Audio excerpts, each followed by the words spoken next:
Hello, I'm Andy Agathangelo. I'm the founder of campaign group Transparency Task Force. We are a certified social enterprise based in the UK, but we actually have people who receive our communications and engage with our activity in 20 countries around the world. Much of those people outside the UK are in USA, Canada, Australia, and some folks in Europe and some folks in the Far East too. We internationalized Transparency Task Force in 2019. That year, I managed to organize, run, and lead events in Dublin, Amsterdam, Zurich, Brussels, Hong Kong, Singapore, Sydney, Melbourne, Washington, D.C., Boston, and New York. So ever since 2019, we've always had a huge interest in the international perspective of the financial services sector, a sector that we believe to be profoundly important to the well-being of society and also to political stability. But we also believe it is a sector that has an incredibly high predisposition to misbehave if it is allowed to. That phrase, if it's allowed to, comes to my mind quite extensively because of what I call the unholy trinity, the three fundamental issues that I believe causes a lot of the malpractice, malfeasance, misconduct, mis-selling, or even outright fraud that does take place in the financial industry. The unholy trinity are as follows: the revolving door problem, which leads to the second problem, which is conflicts of interest, which leads to regulatory capture. And we in Transparency Task Force are coming to a very solid evidence-based conclusion that many financial regulators around the world, including the UK, are to one degree or another captured by very effective, cunning, crafty influence of lobbyists representing the interests of those who have a focus on short-term profitability of financial institutions as opposed to the long-term well-being of society. So we are fans of the financial industry, but we are desperate to get it to behave itself. And of course, when the financial sector misbehaves, it can sometimes do so very, very badly. If we think about the global financial crisis, which of course was caused by malpractice in the financial sector, not only did it cause economic carnage around the world, we also know that it caused, according to research by Oxford University, something like 10,000 suicides across mainland Europe, Canada, and the USA. So there's no doubt about it. The issues we're talking about tonight, this evening, are serious. The Killing Fields of East New York is a remarkable book. I'm going to read a little bit of information about it just to set the scene before we pass over to its wonderful author. We're so pleased that Stacey has agreed to spend some time with us tonight, talking about the book, what inspired her to write it, the key themes that come out of it, and so on. As the title suggests, this is, of course, about a particular part of the city of New York. East New York was dying. Murder rates in the neighborhood climbed to the highest in NYPD history. But the question is, how did this once thriving, diverse family neighborhood fall into such ruin? The answer can be found 2 decades earlier. In response to redlining and discriminatory housing practices, the Johnson administration passed the Housing and Urban Development Act in 1968. The FHA, that's the Federal Housing Authority, aimed to use this piece of legislation to help low-income families of color finally achieve home ownership. But they could never have predicted how banks, lenders, realtors, and corrupt FHA officials themselves would use the newly passed law to make victims of the very people they were supposed to help and the devastation they would leave in the wake. Serious stuff, many lessons from history that we can learn from the book and what happened. And we have the benefit of having, as I've mentioned, the book's author with us tonight to talk about the book, what inspired her to write it, the key themes from it, and so on. I'm now going to be passing over to Stacey, but I would just like to suggest that once Stacey's gone through her presentation, We'll have a Q&A discussion session after before we wrap up in roughly 51, 52 minutes time. Let's all try to make the most out of the time we have together. And let's start off by thanking our speaker tonight, Stacey Horn, for being with us. Stacey, thank you very much indeed. We're all very grateful to you for being here. Over Thank to you. you, Stacey, to tell us about your wonderful book. Thank you. Thank you for inviting me. Okay. I am going to repeat some things that Andy just went over, but I wanted to just talk about how I came to write this book.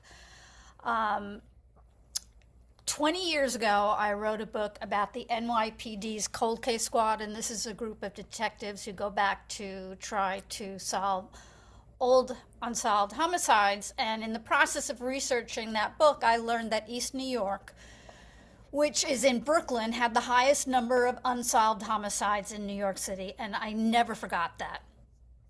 At the same time, when my book came out, a very high profile white collar crime case was being tried, and it was in all the papers every day.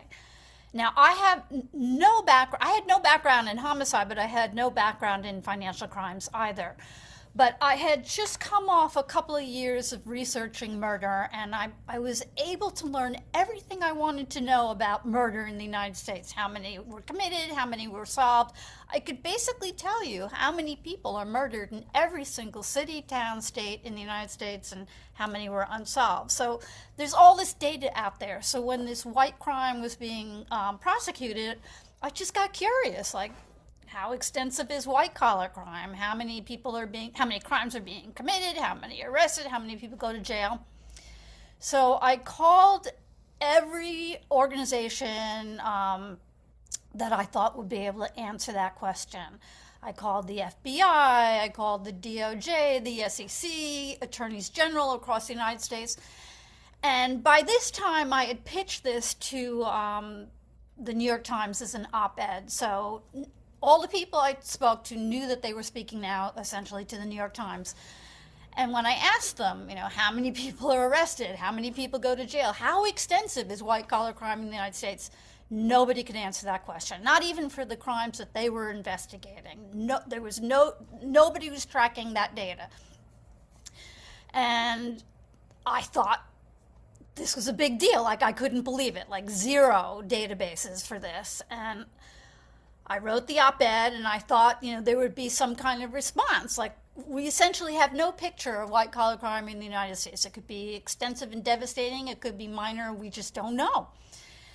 So I thought there would be like some sort of uproar when my op-ed came out, and it was just crickets. And I shouldn't have been surprised. Every time I brought this up to people and friends, about white collar crime and how bad is it and how bad is the damage, nobody wanted to talk about it. They were just bored to tears. So for 20 years, I have had my eye out for a story I could tell that would show to people that it was important. And a story that I could tell that wouldn't bore them to tears, but actually get their attention and get them as enraged as I am. And that led to this question. So my editor asked me if I would be interested in writing a true crime book, and I'm not interested in true crime, but I immediately flashed on this statistic that I learned. And so I thought, before I say no, let me look into that. Maybe there's a story there. And there was, and that's what led to this book. I traced the rise in crime in East New York and the unsolved murders to financial crimes that took place in the 60s and 70s. So my book has two threads. The crimes that I uncovered, the investigation, arrest, and trial, and then a thread that traces East New York, what it was like, what it became, and the rise in crime. And it's just a bunch of very short chapters where I'm constantly going back and forth so I can show the connection between every way that East New York declined can be traced back to these crimes.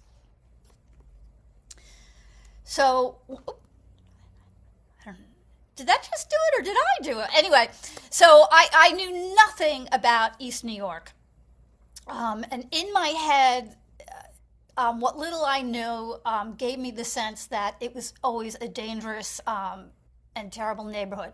And by the way, before I forget, I use East New York as my example in the book, but this was a nationwide crime and it was happening all over the United States. So I started researching East New York and I learned that it was actually a nice neighborhood for the longest time and it was always on its way up. It was an up and coming neighborhood that was just getting better and better and better. And I found these two books written in the 40s about East New York. And on the left, a book that was written by a German immigrant. I just wanted to read one quick quote. He described East New York and how the neighborhood had grown from a small cluster of farms to a community of modern homes, churches, and schools, which still preserve the best elements of suburban character. So 1940s, still nice. And I put this picture up because it's a school from the 1940s and it adequately shows the demographic of East New York. It was almost entirely white. That began to change in the 50s, but in the 1950s, East New York was still nice. I've talked to a lot of people who grew up there. Projects were built by New York City to house middle income and working class families. And I spoke to a man, Jan Goldberg, who came to East New York in 1957 from Brownsville, and he called it a step up. He said it was like we moved to heaven. But in the 1960s, everything changed, and it happened so quickly that the people I talked to said it felt like it happened overnight. And one guy said by 1970, you couldn't walk down the street. And by that time, all the people that I had interviewed, their families were gone. So what happened? I refer to 3 crime waves in the book, and the first 2 were blockbusting and redlining. And I'm going to assume that most people know what that is, but very, very quickly, just in case, blockbusting was just the procedure where brokers and mortgage banks just flooded a neighborhood, harassing them, bullying them, knocking on the door every day, phone calls every day, and scaring them into selling their homes by telling them that as the neighborhood became more integrated, crime would go up, property values would go down. Redlining was after a neighborhood did start to become integrated, they would literally draw red lines around the neighborhood, and then no one within was eligible for financial services. So New York City always had gangs, and East New York had gangs, but for the most part, up until this time period, they were all white, and they mostly fought each other. They weren't really a problem in the neighborhood, though they could be from time to time, but they were more a trouble to each other. In the 1960s, black gangs and Hispanic gangs started to emerge, and racist gangs, like this gang called Sponge, which stands for the Society for the Prevention of Negroes Getting Everything. And that was what they said it stood for when they were talking to the press. But when amongst each other, they used a different N-word. So Mayor Lindsay had come out to East New York in 1966 to talk to civil leaders, local leaders about civil unrest. And the Sponge guys came to picket that meeting, and they came, and outside they held up signs like 2, 4, 6, 8, we don't want to integrate. The police were called. They were able to keep order until Lindsay left. But after Lindsay left, these guys, they didn't come just to picket. They wanted to start trouble. So they didn't leave, and the crowd only grew larger. And at one point, a group of young black men and children came down the road to see Lindsay. They weren't aware that he had gone. The Sponge guys attacked, and at some point, an 11-year-old boy was killed. And again, considering the audience, I'm probably telling you stuff that you already know, but so this led to a riot, and there were riots all across the country during this time period. During the next year, there were 150 that led to 83 deaths. So there was a lot of civil unrest, a lot of riots, and I talk in the book about why riot is the wrong word. So in response, President Johnson put together this group that became known as the Kerner Commission. And he put them together to find out why this was happening and what he could do about it. And this group, if you haven't read the report that they came up with, it's amazing, especially considering the time period in which it was written. But as to why this was happening, they came back with a devastatingly simple answer. It was happening because America is a racist country. And I just have one quote. Segregation and poverty have created in the racial ghetto a destructive environment totally unknown to most white Americans. White institutions created it, white institutions maintain it, and white society condones it. So they listed all the problems that they encountered, and in a long list of them were the police, unemployment due to racial discrimination, and housing discrimination. Racism in America was so bad and so systemic that only, and I'm quoting them again, a compassionate, massive, and sustained effort could even begin to address it. And I think they chose those three words very carefully. So, as Andy already said, this led to two acts. The Civil Rights Act that made housing discrimination illegal, and the Housing and Urban Development Act that created programs that would help low and middle income families of color buy homes. Now, I should point out that the FHA, which, by the way, had been folded into the new department, HUD, the FHA had programs since the 1930s that were already doing this, helping low and middle income Americans buy homes. But historically, black families were prevented from availing themselves of these programs. But now, HUD and the FHA was required to affirmatively further fair housing, which led to the third crime wave. We all know about the 2008 mortgage crisis, and what I discovered was the first subprime mortgage scandal happened in the 1960s and 1970s. And that was because the U.S. government, through this new legislation, was doing everything possible to encourage lending to people of color and low-income families. And in the process, they created the subprime mortgage business. Loans that were previously deemed risky, that is not prime, were now a hot commodity, and financial criminals just took one look at this legislation and saw a way of getting rich. And this led to, and I'm going to explain the crimes, but this led to thousands of foreclosed and abandoned buildings, which led to a rise in crime and completely destabilized neighborhoods of color across the United States. And I just wanted to read this one quote about abandoned buildings. There were some people that balked at the idea that abandoned buildings could lead to the destruction that happened and that I describe in the book. And HUD had an in-house magazine called Challenge. And in May of 1972, while they were being sued for this, they had an article, the theme of which was, "Vacant buildings are bad." And I just have a quick quote. The degenerative effects on peripheral buildings and blocks cannot be exaggerated. The abandoned building is not merely a symbol of the decline, but an active factor itself. So they had 1,000 abandoned buildings by 1970. Soon after that, 2,500, and 1/5 of East New York was abandoned land. That's just another picture of East New York. These are from 1972. And it became known as the FHA scandal. And I just wanted to tell a quick story.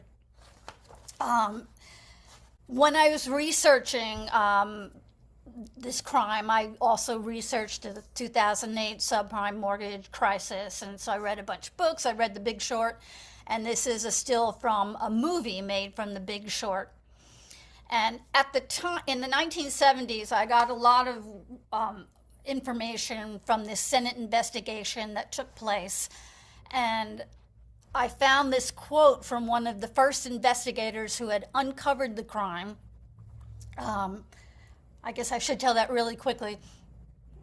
Maybe a way. So from one of the investigators who discovered the crime, and he got a realtor to admit the crimes that he was committing.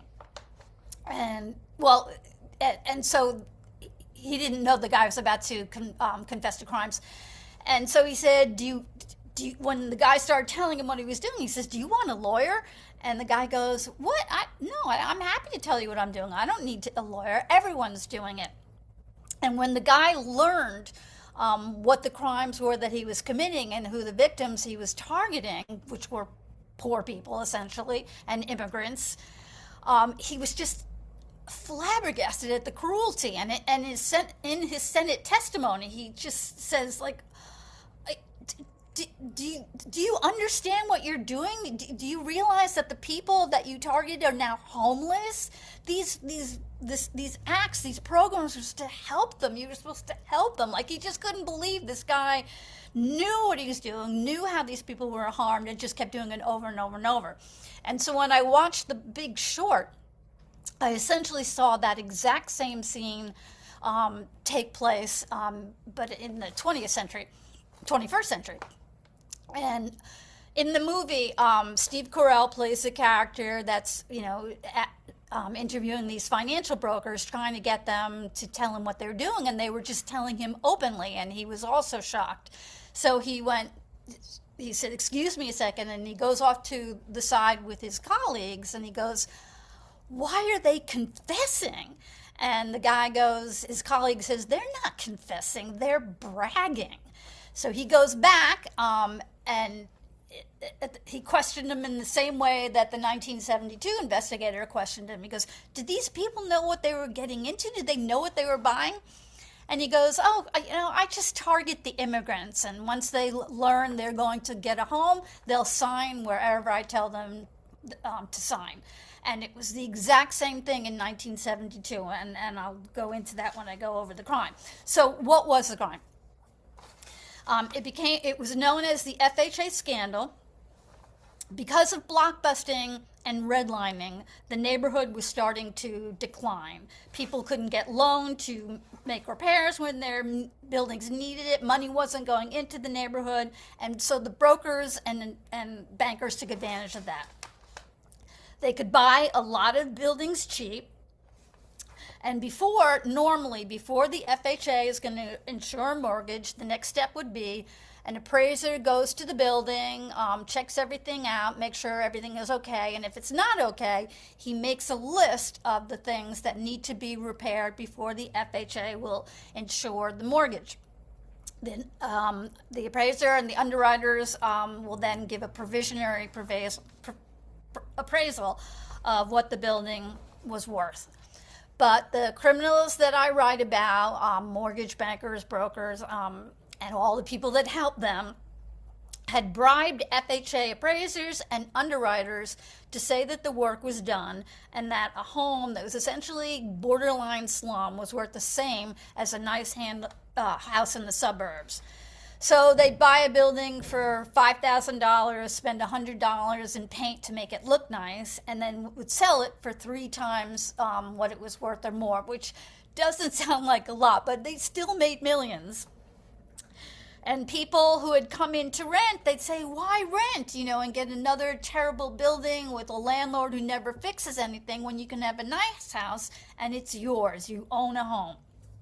If the renters expressed any misgivings about the homes, they would say, "Oh, but the government just came in and okayed it. They checked everything and pronounced it safe and sound and up to code."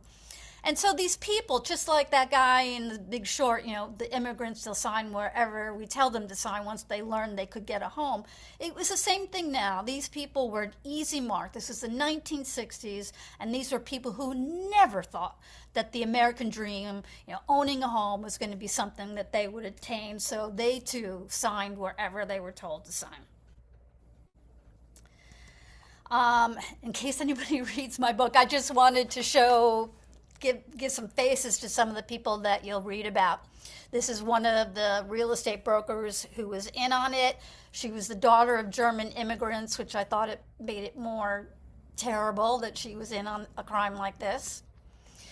So the first people that discovered that the crime was being committed was the Secretary of State, John LaMenza, and his investigators, who were investigating what they thought was an ordinary blockbusting case when they uncovered a bunch of people who had just bought homes for like $22,000, which was a lot of money at the time, with zero income, zero collateral. And they knew that there were programs that made it easier for people who were middle income and working class to buy homes.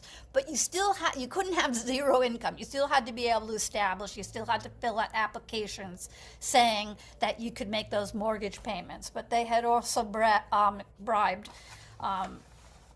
credit reporting agencies and others. So, because it involved federal crimes, they gave it to the Eastern District and the United States Attorney General, who assigned it to an assistant United States, an AUSA. Sorry, I just get mixed up with these acronyms. So, it sat on his desk for months, and that was essentially because mortgage crimes are not sexy. It was given to this guy, Anthony Aceta, who had grown up in an integrated neighborhood, and when he learned what was happening, he just became outraged. It just enraged him that working class immigrant, hardworking immigrant families were being destroyed like this. They could have been his neighbors. And the case that he eventually went on to prosecute became the largest and longest case in the Eastern District at the time. This is the FBI agent. So they focused on 4 banks at the first. And Eastern Service Corporation, the one that I focus on the book, it was the largest. And this is the FBI agent who oversaw that case. This is another FBI agent who oversaw one of the other cases. George Romney. Now, he features in my book because he was head of HUD at the time. When Tony Aceta uncovered these cases, he realized there's no way that I can do this without someone on the inside at HUD. So he arranged a meeting with George Romney. George Romney was a strong supporter of civil rights. He had to fight his church when he was governor of Michigan to promote civil rights in Michigan at the time. So he completely believed in the mission of HUD and helping families of color to buy home. So Tony Aceta, he's like in his early 20s, and he told me he was terrified when he went in to speak to George Romney, but he said George Romney was a completely decent man. And when he explained the crimes that were happening on his watch, he was just shocked, enraged. And so Tony said, so I need someone to help me to gather evidence, help explain a lot of these forms and what this evidence means. But nobody can know because that would compromise his investigation. And George Romney assigned 2 appraisers and a lawyer to him and made sure no one else knew, which must have been difficult for him because here he is, the crimes are being committed underneath him, and there wasn't too much he could do about it, though they did tighten up procedures. This is Judge Travia, who oversaw the case, and Shirley Chisholm, who makes an appearance in my book because she was one of the few politicians at the time who was speaking openly and honestly about what exactly was happening. So the other third of the book, I talk about the decline of East New York. The projects that were once sanctuaries turned into perpetual crime scenes, and they were so bad, East New York just started collecting these terrible nicknames. Like the Killing Fields of East New York was East New York was called the Killing Fields at the time. There was this one building and a set of projects that was so bad, so many murders, that it was called the Slaughterhouse. And in the same project, there was this alley going through the projects where so many murders occurred that it was called Death Alley.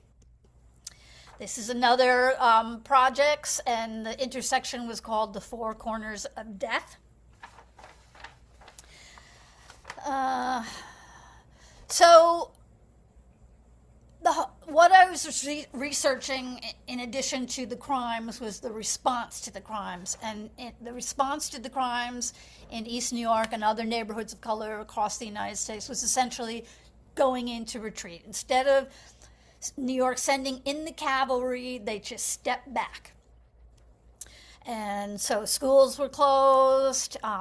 This is a hospital. hospitals were closed. There was less money for everything. Now, New York was going through a financial crisis at the time, so budget cuts were made everywhere, but they were made the most in neighborhoods that could afford it the least, like East New York. So the abandoned buildings I talk about, they became crime scenes. It was just, as I was researching this, it was just horror story after horror story after horror story of murders and rapes and drugs happening in these abandoned buildings. Oh yeah, I got this one sergeant. So the 7-5 precinct was the precinct that oversaw East New York, and the sergeant said women going to or returning from shopping or work could be dragged into these buildings by predators who knew the location, provided the perfect physical cover and concealment. So that's another more articles. I wondered at the time, like, how quickly it happened. How does something that was described as a sanctuary happen get so bad so fast? And I found this one guy who was testifying to the Senate who explained it. He said, you put a couple of criminals in a building and you have a crime scene. And once he said that, it kind of clicked something in my head. So I go back to talk to some of the people who grew up in them, and they said exactly.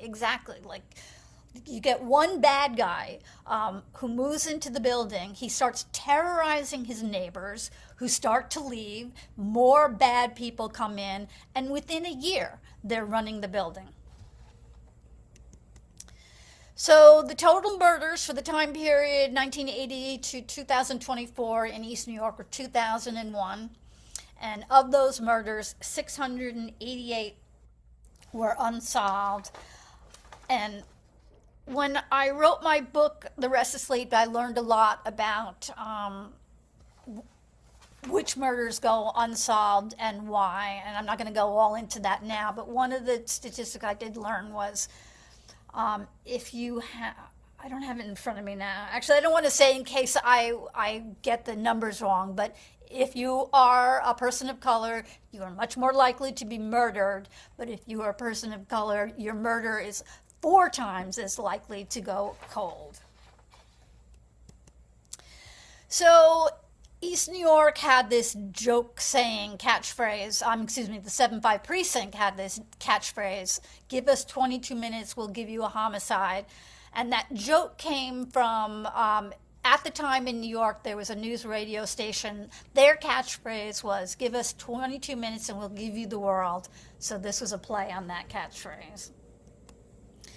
And a friend of mine gave me this large map of East New York. And I started adding dots for every homicide in East New York. And I don't know if you can see the colors, but the red dots represent murders that were never solved. Now, this is just one piece of East New York, and it was the worst. But even if I panned out and showed you everything, it's still bad. And I wanted to point out that what you're seeing here, it's a lot of murders for one small area. And that was only 7 years worth of murders. This is 1985 to 1992. One of the things I did in the East New York chapters is I follow the story of a young girl who was born in East New York in 1974 when it really started to go bad, and she was murdered in East New York in 1992 when it essentially had blown up. So I wanted to show so I added these chronologically so I could see how the murders grew and bloomed in East New York. So I stopped at 1992. If I covered this map with all the murders, to the present day, it would just be plastered. So another thing that I did was I researched any kind of legislation and laws that were put into place to address the rise in crime. And even though street crime was rising, financial crime was rising too. And I found lots of laws to address street crime, no new laws to address white-collar crime. And I also found as time went on, these laws were getting watered down, decade by decade. So they called in the cavalry. Excuse me.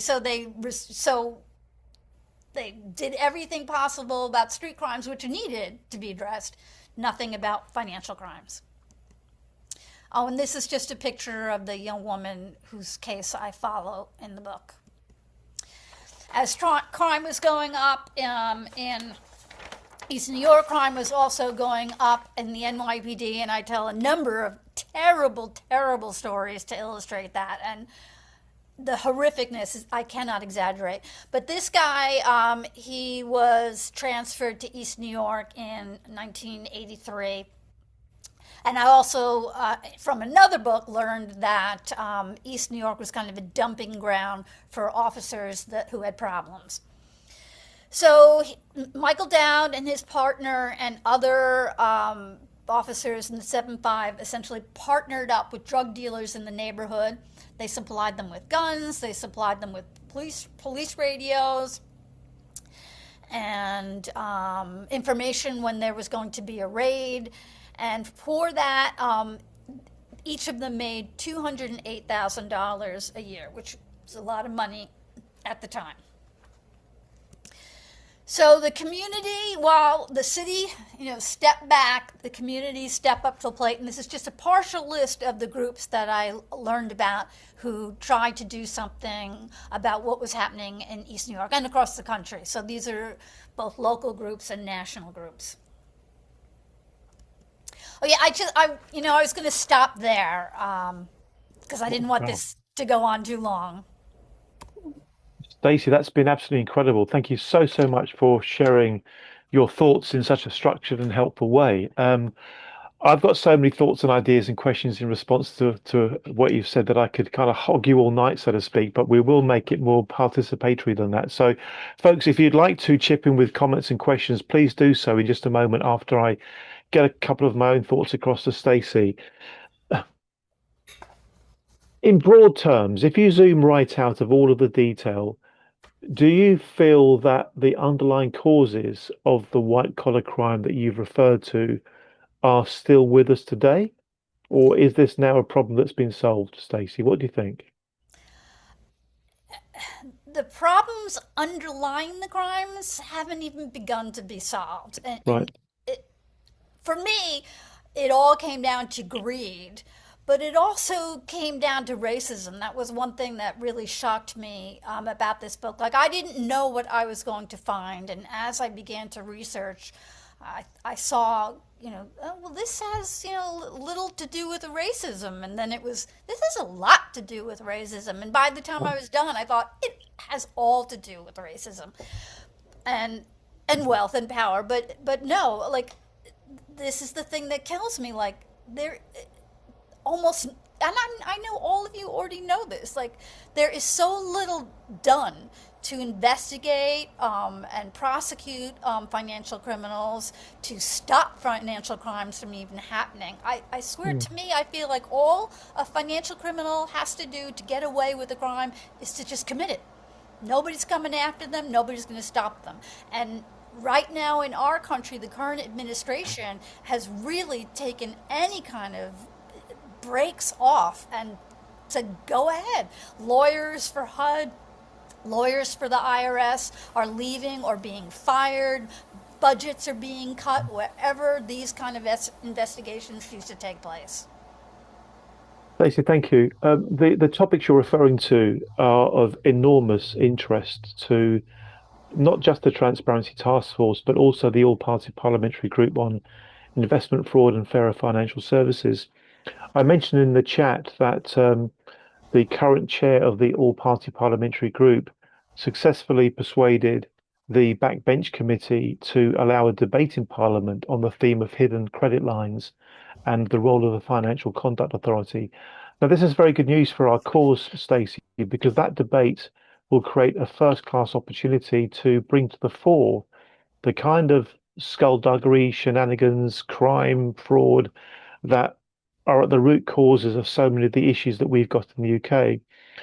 In preparing for the debate, I did some research. I looked at a debate in 2018 and also a debate in 2016. And what's truly, truly shocking and Sir Norman Lamb was involved in at least one of those debates. What's truly shocking is that what basically happened, if I paraphrase those debates in just a couple of sentences, the parliamentarians spoke up for their constituents who'd been in one way or another ripped off by the banks, sometimes very, very seriously. You know, people's homes taken, people's businesses taken. Some people were literally driven to suicide. That's how serious it was. You know, egregious malpractice by the banks. And the MPs did a superb job articulating the problem and explaining what the root causes were and showing what had been going on. And in essence, the politicians looked to the regulators to go and deal with the problem, to go and sort it out. It was their territory. The regulators had the responsibility for doing that. But in actual fact, nothing really meaningful actually happened. It's truly tragic. The constituents spoke to the MPs. The MPs spoke up for their constituents in Parliament as best as they could. They asked the regulators to intervene, and in all honesty, nothing meaningful has happened. In fact, depending on how cynical you are, you could even argue that there have been various sham investigations and various sham redress mechanisms put in place that were supposed to deal with the issues, but certainly never actually did. Do you think that the financial sector has a predisposition to be corrupt, Stacey? Do you feel that the regulators are so effectively lobbied to that they are almost defanged and toothless? What do you think's going on there in that interesting relationship between powerful financial institutions and regulators that just don't seem to protect consumer interests as well as they should? What are your thoughts, Stacey? All of the above. Okay, Um, oh okay, God, there's so much I could say. I'm afraid I'll forget the most important points. But my book before this was written yeah, about an island in the East River in Manhattan that the wow, city owned in the 19th century, and it was basically a welfare island. They put public hospitals there, a couple of prisons. What they called a lunatic asylum, and what I that was my first like eye-opening thing about white-collar crime, because the I read reports where people would go to the courts, where when people are arrested, where they are arraigned, and the society ladies would go there and witness what happened in these courts. And they were the first ones that would say things like, well, we noticed that very few people that are wealthy were brought into the courts, and we know the wealthy people commit crimes. And on the few occasions where they were brought in, the judge would just say, what are you doing here? Get out of here, and give them a minor fine. And the wardens at the prisons would say the same things. I mean, wardens who are not known as the most compassionate people were saying things like, we too know that the wealthy commit crimes, and yet you never yeah, send any to us. And what is going on? And one guy said, just write out loud that, well, in print, that this tells me they can just buy all of you off. So I've kind of lost my place, but what I discovered was there's such a lack of interest, and so I tried to look into why is that, yeah, and what occurred to me, I'm probably saying stuff that all of you already know, but for more than 100 years, um, the wealthy have been teasing the narrative and controlling the narrative to put all our focus on street crime. Like the crimes that I wrote about, when they first started happening, they were talked about as civil rights issues. By the right, time the trial ended, they had changed the narrative to crime. These aren't the victims, they are now the perpetrators of what is going on, the people who are living in East New York. And so the wealthy, which included politicians who are hand in hand with them, have been controlling that narrative. And now we are helping them, and we've been helping them for a long time. In the United States, I'm talking about, like, there's millions of books, TV shows, and movies all about street crime and murder, and very few about financial crimes and how destructive they can be. Like it's not just, oh, you lose a little money, you lose your life. People are getting killed as a result, or because of bad products, they're dying in other ways. Anyway, so we have this picture of crime in the United States as being, street crime, really, really bad all over the place. Financial crimes we barely hear about, so people don't think that it's much of a problem and that it's causing destruction. And that's why we've got people in the United States, when they hear stories about migrants eating dogs, they believe it. And Yeah. if they're told crime is going up when crime is actually going down, they believe it. I don't know if I Wow. answered your question. I kind of went all You, over the you, you, place. no, you have done. It's really, really powerful stuff, actually, Stacey. And to be honest with you, as somebody's put in the chat, it's actually all quite worrying. We must end up thinking that for things to be as bad as they are, there's something not quite right with our democracy. There just seems to be too many organizations and public bodies that have too much power with not enough accountability. In a moment, I'm going to invite Ian Tyler, and then Sir Norman Lamb to share their thoughts on what's been discussed so far tonight. Just before I do, though, with your permission, Stacey, I'll just share my screen because we have um, we have an event on Thursday that some of you may want to go to, particularly those of you who are in the US. What you're looking at here is what we call the TTF timetable, and I'll put a link to this in the chat. What we have this Thursday, we have the monthly meeting because it's the second Thursday of the month, as you can see. We have the monthly meeting of TTF USA and Canada, and this week's meeting, which is 7 p.m. UK time, this week's meeting for this month is going to be about the dangers of deregulation. We're very, very concerned about the dangers of deregulation. We're going to be making reference to three things. First of all, the superb database produced by Better Markets, one of the great US advocacy groups. They produce a database called the Trump Deregulation Tracker, and it catalogs all the different things that have been going on in the current administration to push back against hard-earned consumer protections. We're also going to be looking at Violation Tracker, which is an excellent database showing corporate infringements. And we're also going to be making reference to a great speech by Fed Governor Senator Michael Barr from July, where he talks about the historical pattern of deregulation leading to financial crime and scandals, leading to calls for deregulation, leading to and how the pattern just repeats itself. So, folks, I'll put a link to this in the chat, and anybody's welcome to come along to any of the meetings that we have in what we call the TTF timetable. Mr.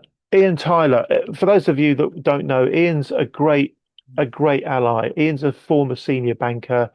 He has tremendous insights, and he's been helping Bank Confidential, the organization that's produced that superb report about hidden credit lines.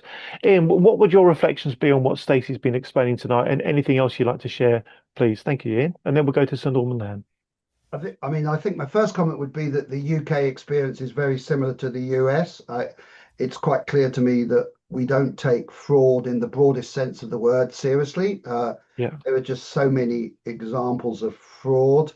Um, I guess there one comment I would make is I would want to distinguish between frauds that are done where they're either actually some frauds are done against things like the banks, people, fraudulently borrow money that they've got no intention, literally people come up with scams to actually get the bank to give the money and they just disappear. So that's a fraud against the bank.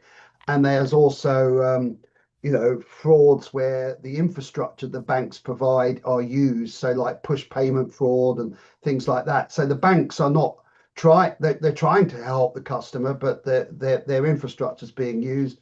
But of course, we've also come across examples, sustained examples, where the banks they have actually actively, effectively worked on frauds themselves, actively mis-selling products.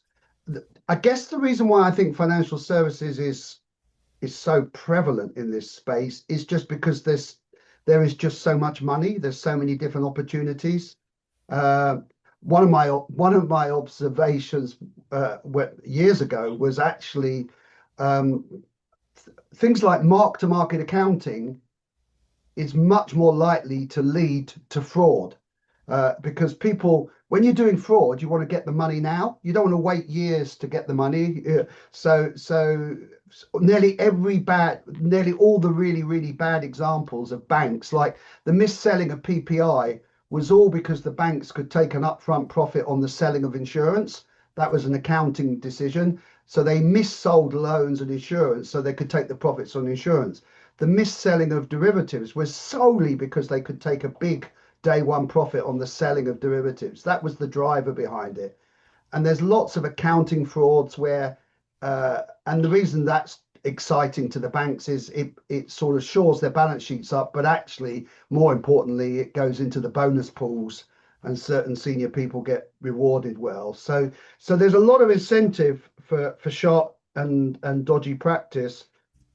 And I think your observation that just nobody takes a big picture, nobody takes a serious view of this. So the regulator is very, very hit and miss. They very occasionally pick on some small firm and use them as an example. They might actually even, make a decision notice against some CFO in a small firm and he's banned from working in the industry. They never go anywhere near the big firms, never go anywhere near them.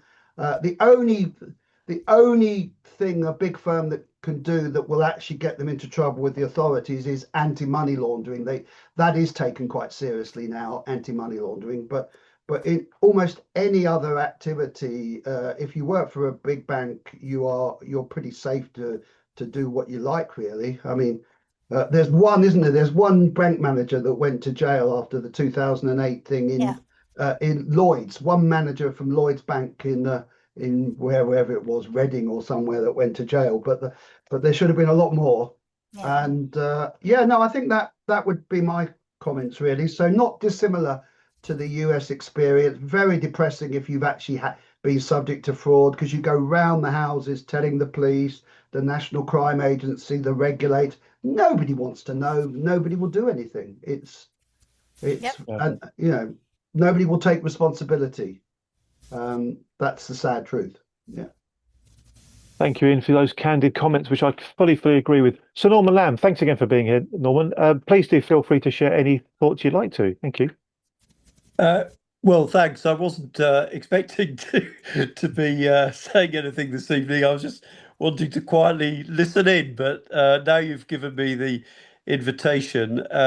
So I wanted to thank Stacey for her description of the story, which is fascinating and obviously deeply shocking. And the race dimension in particular is horrifying. And you're right, Andy, to point to the sort of parallels in the UK. And I got involved because I had a constituent in North Norfolk who was a whistleblower who'd worked for a bank, whose career and his health was completely destroyed by the bank's behaviour towards him. But what really shocked me at the time was that there had clearly been an extraordinary amount of malpractice in the banking sector. And in the aftermath of the crash, the destruction of so many people's livelihoods, businesses, and in some cases lives, and absolutely no accountability. And I mean, I defer to Ian. Ian's understanding of this is obviously much better than mine as an expert in this field, but I concluded ultimately that the regulators were complicit in the wrongdoing. And I got the impression that as banks sought to rebuild their balance sheets after the financial crash, regulators essentially turned a blind eye to their behaviours in achieving a rebuilding of the balance sheets, even if it included destroying people's livelihoods. And so, in a sense, regulators now have a self-interest in not looking too closely at this and in resisting any pressure to investigate, to review, to hold a public inquiry, and of that, anything of that sort. Because if there was to be a full inquiry, then I'm quite sure that people at the heads of those regulatory bodies, I mean, perhaps even including the person who is now the governor of the Bank of England, who was at the head of the Financial Conduct Authority, would have serious questions to Yes. answer. So why would they support any call for a public inquiry? So I firmly believe that they were complicit. I think also they were aided by the fact that the way in which banks effectively stole from customers is actually quite complicated for many people to understand and for your average journalist to understand. And so explaining the story to journalists was quite difficult, and it was quite hard to get coverage of this complex but shocking and scandalous story. Final comment I'd make is that, Andy, you expressed delight that John McDonnell has secured the debate, and I'm certainly very pleased that he has. But I don't hold out that much hope, I'm afraid, because, we revealed all of this stuff in Parliament in 2018, 2019. We had meetings with the current governor of the Bank of England in his previous role. We raised it with the Treasury, and absolutely nothing happened as a result of that.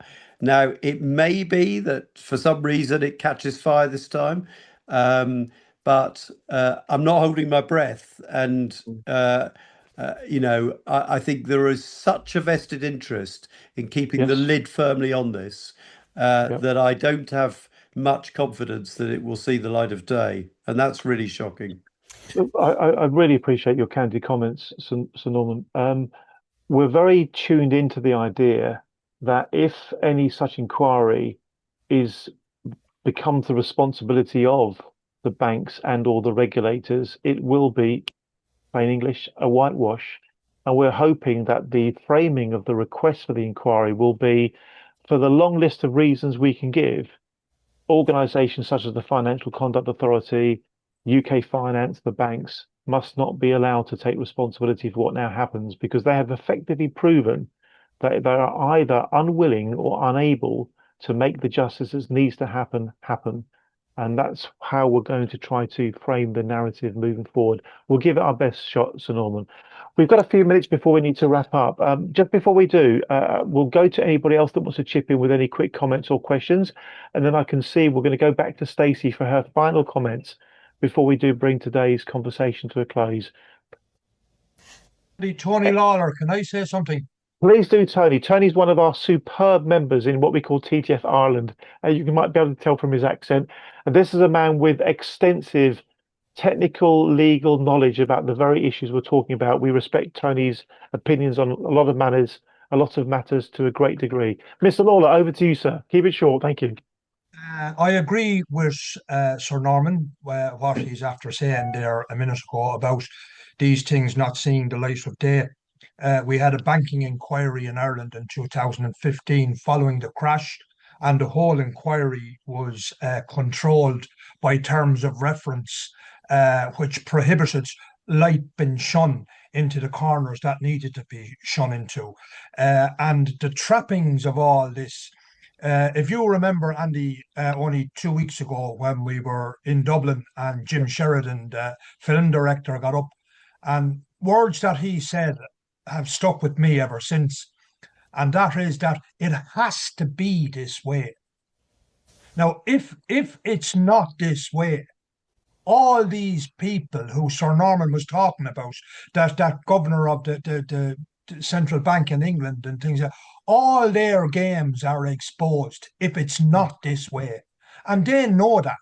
They have legal people then who will steer them through whatever inquiry or whatever has been asked. Don't answer this, you don't have to answer that, and all these sort of things. So it's unfortunate, but in order for this fraud, which is what it is, in order for this, and the fact that there's so much money involved in it, and there's so many people with their snouts in the trough, that it has to be this way. If it didn't, they're all caught, they're all exposed. I think Tony's done a superb job of showing just how serious all of this stuff is. We're going to go back to Stacey for a final comments, and then I'll formally wrap the session up. Just before we go back to Stacey, could you include a comment or two about what's happened to the Washington Post? I saw last week's news. It's very depressing what's going on there. Any comments about what's happening to the Washington Post, Stacey? And somebody's put a note about that in the chat, which is what made it come to mind. Surely we need proper investigative journalism to be a cornerstone of the quality of our democracy.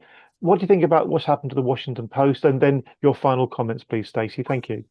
I don't have anything terribly insightful to say about that. You know, once it was bought, and that was the beginning of the end, and it's more of the same that's happening in our country. Yeah. Like CBS is now, you know, taken over, and one by one, and the not NPR, the Public Broadcasting Corporation is gone. I mean, it's a nightmare. It's a nightmare. But I just wanted to say I agree with everything everyone just said. Like as I learned, you know, got a better picture of financial crimes in the United States, I went back to like how surprised I was that nobody was tracking this information. And by the way, I'm talking about when I was researching what was being tracked about white collar crimes. This was like 2005, so there are more groups now that didn't exist when I was writing this. Anyway, once I got a better picture, I went, it's not an accident that they are not keeping data and disseminating data about white collar crime. They don't want anyone to know just how bad it is. And I think that politicians, regulators, they are all absolutely complicit in this, and they have been in a long time. The people who with wealth and power have been tinkering with the criminal justice system for a long time so that everything benefits them. Like there are fewer laws against the crimes that they commit. Sentencing is very mild if they ever actually do get caught and convicted. I mean, they're able to stop laws being put on the books to even call what they do crimes. Like that, they want us to go, okay, it's unethical, not nice, but it's not against the law. Yeah. So yeah. Stacey, the local university to me, Portsmouth University, did some great work forensically evaluating the levels of fraud in the UK over many, many years. And I heard from those folks there a while ago that at one point the government was literally trying to strip out fraud from the crime statistics to demonstrate crime was getting better. Brackets, so long as you strip out what's happening with fraud, Yeah. close brackets. Truly tragic. Stacey, it's been a great conversation. I'm going to share my screen, folks, to just bring our conversation to the purpose of our work, which is basically to speak out. We can all speak out, you know, public citizen. We all have responsibilities. And one of the best things I can think of to bring this point to life is what Robert F. Kennedy said all those years ago. Every time we turn our heads the other way, when we see the law flouted, when we tolerate what we know to be wrong, when we close our eyes and ears to the corrupt because we are too busy or too frightened, when we fail to speak up and speak out, we strike a blow against freedom and decency and justice. Powerful words written decades ago, so apt for the here and now. In all honesty, I'm genuinely concerned about the quality of our democracy. It's easy to fall into the trap thinking that democracy is a given and that it's honest and that it functions. I think we have to fight back, ladies and gentlemen. And the way to fight back is to speak out. And when we have journalists, authors like Stacey Horn writing books like The Killing Fields of East New York, it helps drag the truth to the surface. So quoting one of your countrymen, Stacey, Justice Louis Brandeis, sunlight is the best disinfectant. We have to expose what's going on by lighting it up, and the written word as well as the spoken word can be powerful, powerful weapons in the fight for justice that we are all seeking. Stacey Horn, thank you very much indeed for being our speaker tonight. It's been a pleasure and a privilege listening to you talk. Can we please show our appreciation to Stacey? Thank Thank you. you very much. Thank you very much for having me. It You're, was a you're most pleasure to welcome. be in all of your company. You're most welcome. Thank you very much. Thank you. From both sides of the Atlantic, good night all. Bye-bye. Bye-bye.